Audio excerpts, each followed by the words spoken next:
J'aime bien les débuts d'épisodes de Paradoxa car je peux digresser et me permettre de dire tout et n'importe quoi.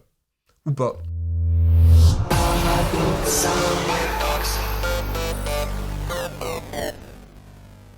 Économique, Oxfam publie son nouveau rapport retentissant. La fortune des plus riches explose, plus 60% en 3 ans. C'est vrai que ça n'a pas été la crise pour tout le monde pendant ces 3 dernières années. Suzette, fais-moi des prêts. Suzette, fais-moi des prêts. Désolé, c'est un de mes 2 fils.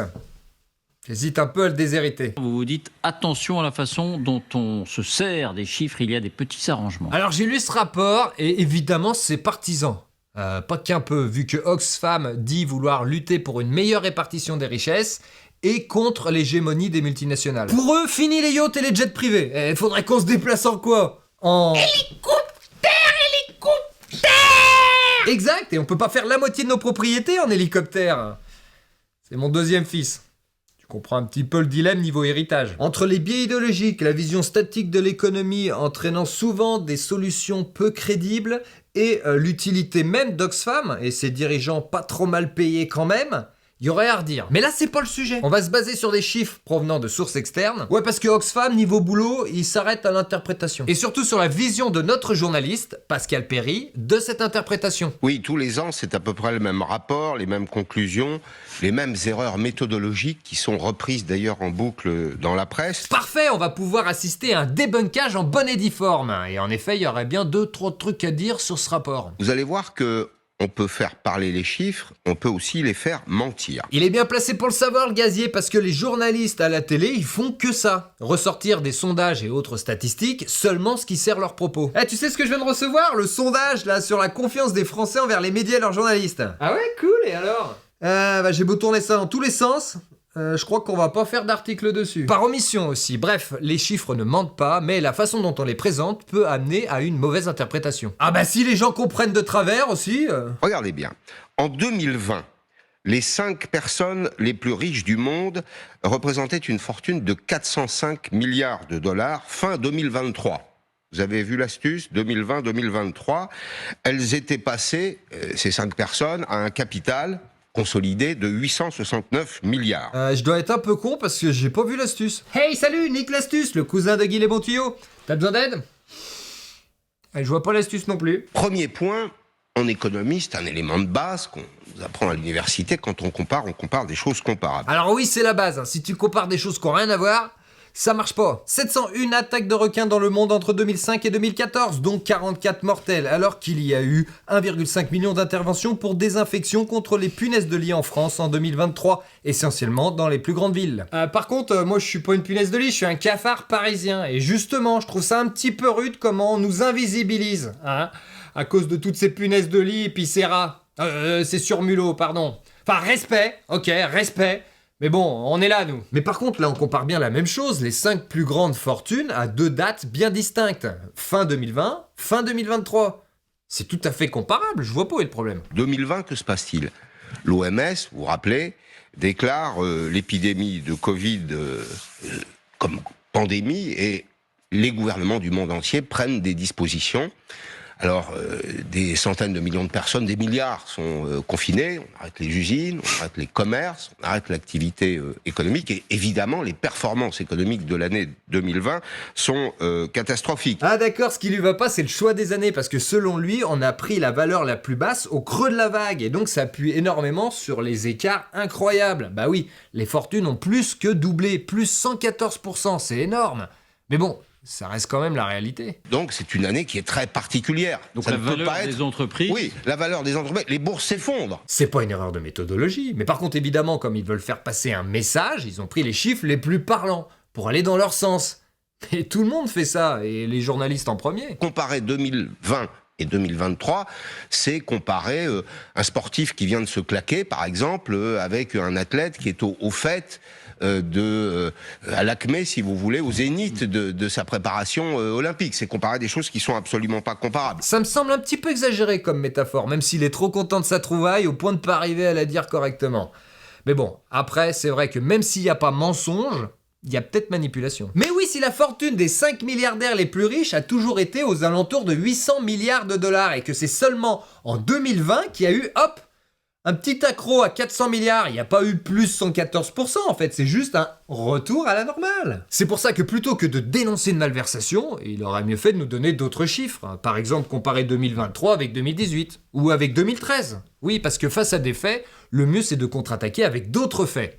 Mais bon, pas de soucis. J'ai fait les recherches et le boulot pour lui. Alors j'ai tout comparé face aux 869 milliards de dollars du 31 décembre 2023, vu que c'est le dernier pointage. On obtient bien plus 114% par rapport à 2020, et j'ai regardé ensuite pour toutes les années d'avant, en remontant jusqu'à 2013, 10 ans. Et c'est vrai qu'il y a eu une baisse entre 2019 et 2020, mais pas si grande que ça. On se rend compte surtout qu'ils auraient pu choisir n'importe quelle année pour appuyer leurs propos. Par exemple, en 5 ans depuis 2018, ça fait quand même x2. Et presque x3 en 10 ans par rapport à 2013. Bref, si au pire Oxfam avait choisi l'année qui arrange le mieux notre journaliste de génie Pascal Perry, ça aurait donné ça. La fortune des 5 plus riches du monde serait passée de 450 milliards de dollars en 2019 à 869 milliards de dollars en 2023. Soit presque le double. Ça change pas des masses le propos, moi je trouve. Il y a eu une énorme augmentation continue qui certes a eu un petit creux au niveau du Covid, mais ensuite c'est reparti de plus belle. On aurait pu choisir n'importe quelle année pour comparer, ça aurait paru énorme. En 2022, que se passe-t-il ? Il y a un rebond de l'activité, il y a une croissance qui est solide, dynamique, 2,5% en France, 3,5% dans le monde. Admettons, histoire de comparer ce qui est comparable. La croissance mondiale a été de 6% en 2021, de 3,5% en 2022 et de 3% en 2023, ce qui fait cumuler une augmentation de 13% entre 2020 et 2023. Alors que les 5 plus grosses fortunes ont fait, elles, plus 114% pendant ces 3 ans. Faut être un peu con pour pas comprendre ce qui est pointé du doigt. Doigt Bon, on va faire plus simple. T'es dans une classe de 20 élèves et à vous tous, vous avez 100 billes. Tout le monde a au minimum une bille, sinon tu peux pas jouer. Par contre, Arnaud, lui, il en possède 50. L'année d'après, comme chaque année, il y a un nouvel élève et 3 nouvelles billes. On va dire que c'est Arnaud le seul créateur de richesse. C'est lui qui a ramené les nouvelles billes. Dans la vraie vie, c'est un travail collectif, mais là non. Théoriquement, on devrait donc avoir ça. Eh ben non, dans la classe d'Arnaud, ça finit comme ça. Si t'extrapoles à l'année d'après, puis à encore une autre, eh ben t'arrives bien à comprendre la tendance. Donc on compare une année malade avec une année qui est une année de rebond. Sauf que de 1, rien ne l'interdit. De 2, si on compare avec n'importe quelle année antérieure, c'est le même constat. Et de 3, c'est bizarre parce que du côté du peuple, on dirait il n'y a pas eu de rebond. Ça fait 3 ans que les crises s'enchaînent, Covid, Ukraine, inflation à gogo. 3 ans qu'on nous demande de nous serrer la ceinture et qu'on perd en pouvoir d'achat. Ah non, nous, on n'a pas senti le rebond. On n'a pas rebondi, nous. On n'a pas fait x2. Première erreur méthodologique. Qui n'en est pas une. Deuxième élément de la déconstruction, on ne peut pas mélanger fortune personnelle et actifs financiers. Les 5 hommes les plus riches du monde, comme le dit Oxfam, sont des dirigeants d'entreprise. Ils sont riches d'une fortune qui est constituée de quoi ? Et ça intervient dans la valorisation de leur patrimoine. Il y a d'abord les actifs de production, puis il y a aussi les valeurs boursières. Donc d'après lui, si t'as 1 million d'euros et que t'investis tout en bourse, t'es plus millionnaire. Ah non, ça fait plus partie de ta fortune. En fait si. Et c'est vrai que l'année 2022, puis les années suivantes, 2023, sont des années de valorisation boursière importante. Mais cette fortune, les actifs immobiliers et mobiliers... Suzette, fais-moi des prêts. Suzette, fais-moi des prêts. Vous avez vu pas mal la métaphore. La chaise, ça représente les biens mobiliers que l'on peut déplacer. Quant au prêt, j'imagine que... Ouais, je sais, c'est complètement con. Mais bon, on trouve des qualités où on peut dans notre descendance. C'est-à-dire les actifs financiers. Est-ce que c'est de l'argent qui appartient aux dirigeants d'entreprise ? La réponse, c'est non. Ça n'est pas un élément de patrimoine, c'est un élément d'investissement. Et c'est un élément qui produit de la valeur. Et alors, quand tu mets 1000 euros sur ton livret A, c'est de l'investissement. À 3 petits %, mais ça produit de la valeur. Ouais, parce que ça sert à financer les logements sociaux et le renouvellement urbain. Mais bon, ça fait quand même partie de ta fortune. L'astuce, c'est de pas avoir d'argent pour pas en mettre sur son livret A et malencontreusement financer les saccages urbains d'Anne Hidalgo. Quand t'as plus de 23 000 euros, y a plus de place sur ton livret A. Bon, t'achètes une petite maison, c'est du patrimoine qui enrichit ta fortune. Mais ceux qui ont des millions, qui ont tout leur compte plafonné, qui ont suffisamment de maisons pour pas savoir où elles sont, qui ont des voitures à gogo, un yacht, un jet privé et un... c'est quoi le mieux pour leur argent? Eh ben c'est d'investir dans des entreprises, dans des actions en bourse. C'est ça qui rapporte le plus. Ils font pas ça par altruisme, ou par souci de l'économie mondiale ou de leur pays. Un petit peu quand même, si mieux ça se porte, plus on s'enrichit. Même Bill Gates, qui aujourd'hui met tout dans des actions humanistes philanthropiques, eh ben il augmente pas sa fortune de 3 pauvres % chaque année. L'humanisme philosophique est à l'enculé, la même astuce que la cape est au sorcier. Ah mais tiens, justement, en parlant d'invisibilité, j'en ai une bonne. Est-ce que tu connais le point commun entre la fraude des milliardaires et les cafards? Eh ben quand on voit une, c'est qu'il y en a des milliers.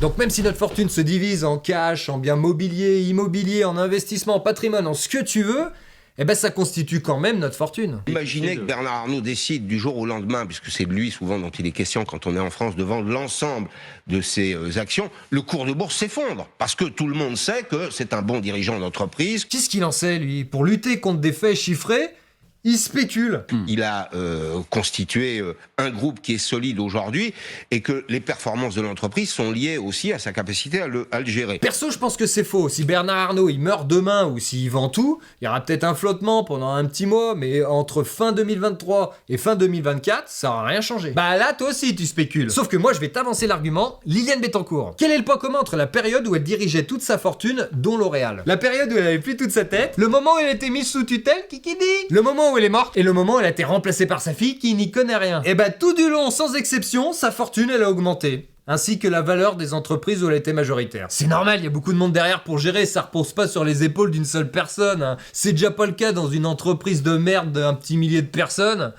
Alors t'imagines? Exactement, c'est pour ça que quand une grosse fortune mondiale passe un jour aux mains d'un héritier, même s'il est complètement débile et qu'il sait pas compter, eh ben la fortune familiale perdure. Suzette, fais-moi des prêts. Suzette, fais-moi des prêts.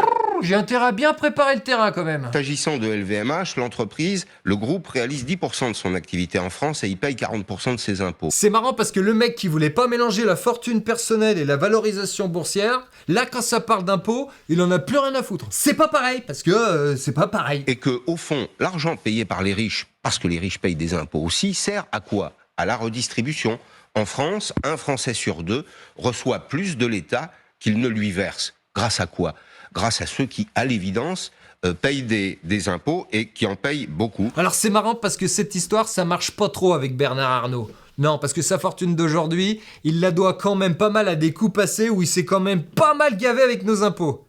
Rien qu'à l'époque où il pesait 40 millions de francs, il avait eu une aide de l'État de 750 millions de francs, c'est-à-dire x20 le capital si tu veux, tout ça pour sauver le groupe Boussac, en échange de conserver 12 252 des 16 000 emplois. Ouais, et il a même pas tenu parole.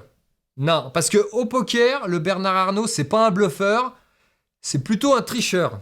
Mais si avec ça, en plus, la liste d'avantages qu'il a eu et de fraudes qu'il a faites, je me demande même si le Bernard Arnault, il fait pas partie des 1 Français sur 2 qui a plus reçu de l'État. Il faut donc revoir la copie. À mon sens, si j'avais à la noter, je dirais que c'est plutôt hors sujet. C'est plutôt notre Pascal Hounet-Perry qui mérite un hors sujet, parce que dans sa volonté de faire de la lèche aux plus riches... Mais non, on dit lèche-boulet. Lèche-boulet les plus riches. Ou les ministres, comme mon petit Gabide par exemple. Ok, donc dans sa volonté de lèche-boulet les plus riches, eh ben il a quand même oublié d'avoir des arguments valides. Est-ce bien nécessaire quand il n'y a pas de contradicteur? Et c'est là où on a la limite du « il faut séparer le milliardaire de ses entreprises ». C'est que tout l'empire sert la même cause, le même dessein. Et quand par exemple Bernard Arnault devrait se faire titiller publiquement pour évasion fiscale en 2017, les journalistes ils sont où? Hein, quoi? Ah, désolé, je bossais sur autre chose. Mais justement sur lui, sur ses actions philanthropiques. Pour ceux qui osent quand même l'ouvrir, eh ben Bernard Arnault, il se sert de toute sa force de frappe en ordonnant à LVMH de couper la publicité sur tous les médias qui lui font mauvaise presse. Attends, mais c'est pas du chantage, ça? Ah, si, c'est du chantage, exact. Notre Pascal Perry, il veut pas perdre son poste. Et de toute façon, il croit dur comme fer dans la théorie du ruissellement. Même si c'est une hypothèse économique non démontrée. Et puis de toute façon, quand il n'y a pas de formule, c'est un peu du vent. L'augmentation des richesses de nos milliardaires est bénéfique, car réinjectée dans l'économie. Sauf qu'il suffit peut-être de demander à tous les gens qu'emploie un milliardaire, par exemple. Est-ce que pendant l'espace-temps où la fortune du milliardaire a fait x2, votre niveau de vie aussi? Spoiler, non. Et pourtant, le ruissellement existe. Mais c'est un peu compliqué peut-être pour toi. Non, en fait, c'est très simple. Quand un milliardaire augmente sa fortune, celle-ci ruisselle, effectivement. Mais pas très loin, faut être dans l'entourage. Distance postillon. Famille, amis, politique, susboule. Et ouais, c'est pour ça que moi, j'appelle régulièrement mon copain Arnaud. Moi, j'aimerais bien l'appeler, mais j'ai pas son numéro. Donc, je fais des petits clins d'œil dans mes chroniques, hein. On sait jamais. Comme le mieux pour que ce soit plus du vent, c'est d'avoir une petite formule, la voici. Le ruissellement qui se calcule en sueur de robignol équivaut à 2 fois la lèche-boulisation multipliée par le nombre de suceurs. 2 étant le nombre de testicules. Alors parfois c'est 1, parfois c'est 3. Ça dépend. C'est pour ça que je suis personnellement très apprécié des milliardaires. Parce que plus je dis de mensonges en lèche-boulisant, plus mon nez grandit et plus ils s'enfoncent dans leur trou du paradoxe. Bon alors ça, j'ai jamais été doué en maths. Je suis Uhtred, fils d'Uhtred. Si tu veux le paradoxal, tape sur le clavier. Si tu veux le paradoxal, tape sur le clavier. Merci pour le sympathique engouement entourant la sortie des derniers épisodes. Et comme d'habitude, merci à tous ceux qui commentent, qui aiment, qui partagent et ceux qui typent. À très vite.